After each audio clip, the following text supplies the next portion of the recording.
presidente, aproveitando como líder da bancada do PV, aqui na Câmara, em relação às obras aqui da cidade. Conversamos com a prefeita municipal, né? Eu sei que é uma obra do governo do estado, a intervenção ao lado do terminal rodoviário. Aquele local lá precisa urgente ser dada uma solução.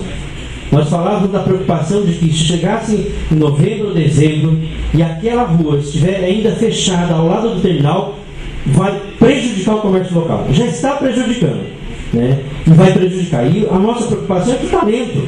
Remove material, põe nos material e não consegue sair daquilo. Vocês passam lá e vocês vão verificar. Tira a terra, põe terra, fecha buraco, abre de novo. Ao lado do terminal rodoviário. Está prejudicando o comércio da nossa cidade. Eles já perderam mais de 30%, 40% no seu volume de comércio. E se chegar a dezembro, como é que esses comerciantes do centro da cidade vão sobreviver? Tem que pagar aluguel, tem que pagar 13º, tem que pagar funcionário. E a obra do governo do estado, mas a responsabilidade é do município. Nós fizemos uma reunião há mais de 2 meses, dizendo inclusive da necessidade de se cobrar do governo do estado a amplitude de pessoas trabalhando. É um grupo pequeno de pessoas trabalhando naquele local.